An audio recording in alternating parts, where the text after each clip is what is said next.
welcome you watching the Property Show with me, Vasudha Sharma. Buying a home and parking your savings in real estate is the most challenging move you'll ever make. But if you do it right with our expert guidance, you get more bang for your buck. And Samir here is going to analyze all your queries and offer highly researched advice on what's best selling in property today. Let's get on with the show coming up today. As SEBI moves to make real estate investment trusts a reality in India, the Property Show speaks to top industry players on the road ahead for REITs. Also a review of Chennai's best-selling OMR stretch for properties in 50 lakhs. For a budget of 1.5 crores, best micro markets in Mumbai shortlisted. Ahmedabad's emerging market in a role for low-cost flats. Gurgaon's Dwarka Expressway corridor, should you hold or exit your investments? And finally, is the Bangalore Development Authority in the line of fire once again over the long-delayed Akravati layout project? We ask the big question, has the BDA become a redundant body? All right, our top story, market regulator SEBI is expected to finalize norms for real estate investment trusts or REITs in India very shortly. If allowed, experts expect nearly 60 to 72,000 crore rupees to flow into the realty sector. But there are still concerns about the final structure that the guidelines are expected to take. What are these concerns and who are the players that stand to benefit the most if REITs are introduced? Nikhil Sivadas reports. The next few weeks will see the Securities and Exchange Board or SEBI finalize the norms for real estate investment trusts or REITs in India. If passed, REITs will see the cash-strapped Indian realty sector get a new lease on life. It is perhaps the last avenue left for the real estate industry to be able to get the monies in. You know, we had the AIM market, which was on the London listed market, that's stopped for real estate in India. We had the IPOs that happened, and then we haven't had an IPO on real estate for a very, very long time. Globally, REITs are investment vehicles for retail investors to invest in real estate and diversify their investment portfolio. In India, the proposed REITs regime will consider only commercial realty assets for listing.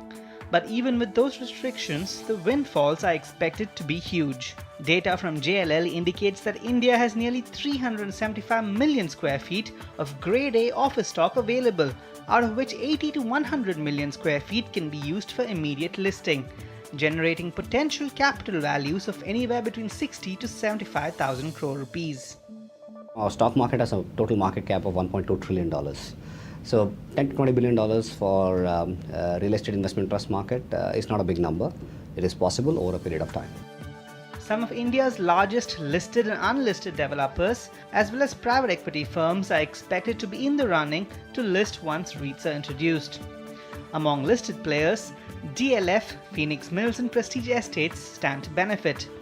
Private equity firms Blackstone and Brookfield will also benefit, having accumulated high-quality commercial assets. Unlisted players like K. Raheja Group, the Embassy Group and RMZ are also looking at REITs with interest. A lot more companies are coming in for the first time. So there's a lot of stable potential for stable income to come.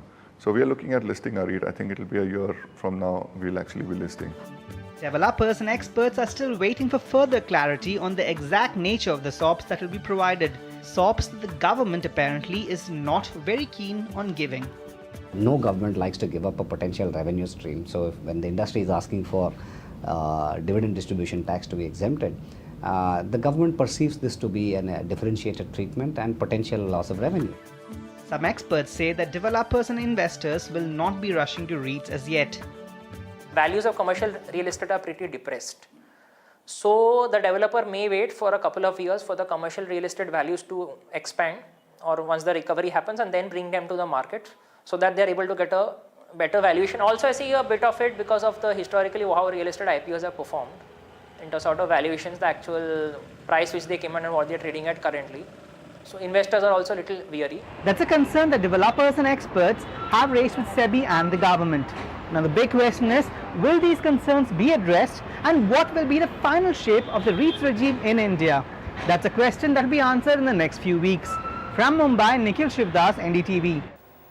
All right, the industry excitedly awaiting the final framework that SEBI will prepare for REITs in India, which will bring in the much needed liquidity for cash-strapped developers. Moving on to your questions, we have Sheila Memon joining us on the show. Hi Sheila, how can we help you? Hello. Hi. Good evening. I'm calling from New Bombay. I am looking for a 2 BHK in Mumbai region for investment purpose. My budget is 1.4 crore including stamp duty and registration. So I want to know about the project Rising City located on Mankur Ghatkopar Link Road. It is a joint venture project. My query is there any risk in investing in a joint venture project? And I prefer to go for a flat on lower floor. But builders I have seen many projects. Almost all builders are saying that only the flats above 20th floor are available for sale. All right. Okay. So Sheila would like our view on this project, Rising City, a JV between 3 developers, Akriti Huptown, Marathon Realty and Rajesh Life Spaces. This project is in Mankhurd. Samir, your feedback? We feel that this project is safe. It's getting ready in 2017. The price is also okay, 11,361. If you were to look at the weighted average price of the market over here, it's Ghatkopar East is 12,750, so it's below the weighted average price of the market. Inventory overhang in Ghatkopar East is also 15 months and Ghatkopar West is 16 months, so that's also safe. Price appreciation has been very decent, 16 and 14% respectively. So from our side, I think this is a freehold land from PWD department on the outskirts of Ghatkopar. So this project is also a part of a large township spread across 128 acres, and this project is in phase 1 where bookings are open with 22 stories. And I think this project is ISO certified and LEED certified green project with about 50 modern amenities with international schools.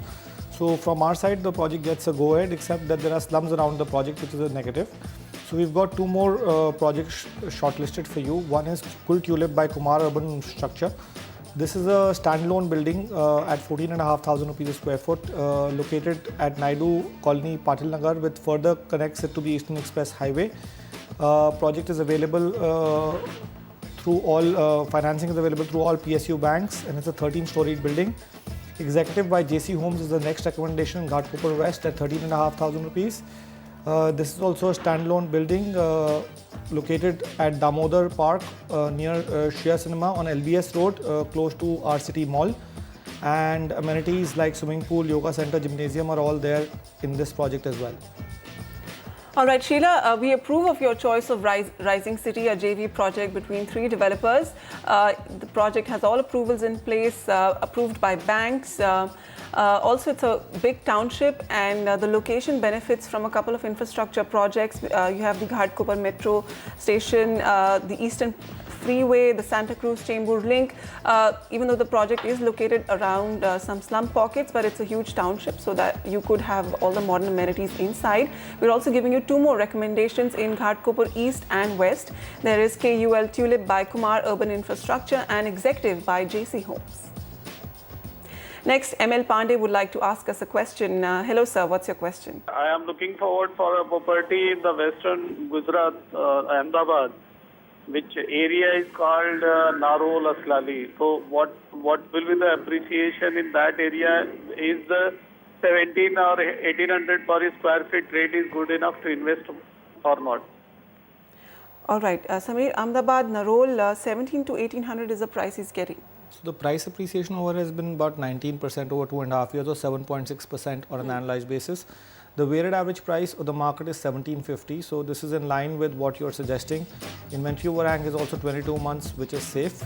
The projects that we have in mind, this being an old industrial hub, has a decent real estate supply in the affordable category. So market is strictly driven by end-use sentiments and not too much appreciation has been witnessed. Akriti Angan by Aroma Realty's developers. This is at 1611 to 1722 rupees a square foot. It's a budget apartment from a local group and located on the Ahmedabad-Vadodara Expressway. Has basic amenities only, and construction of the project has just started with initial completion date being 2016. So Swastik City by Shapers Buildcon. This is at 1900 rupees a square foot. Located on the Ahmedabad-Vadodara Expressway again. Advanced stage of possession will be sometime near Diwali and is approved with bank finance available from leading PSU banks. And he's developed a few small projects in Ahmedabad, the developer. And Samruddhi Phase 2 by Sangani Infrastructure, Narol. This is in 2 phases. Phase 1 is ready with families already living in.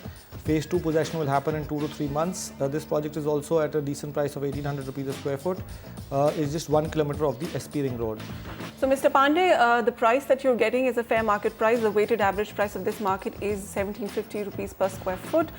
This is an industrial area south of Ahmedabad dominated by affordable projects. So we're giving you 3 recommendations: Akruti Angan by Aroma Realties and Developers, Swastik City by Shapers Buildcon, and Samruddhi Phase 2 by Sangani Infrastructure. Okay, time for a short breather on the property show, but on the other side of this break, why is Bangalore Development Authority in the line of fire once again? We discuss the big question: has the BDA become a redundant body? Also coming up, best projects to invest in Chennai.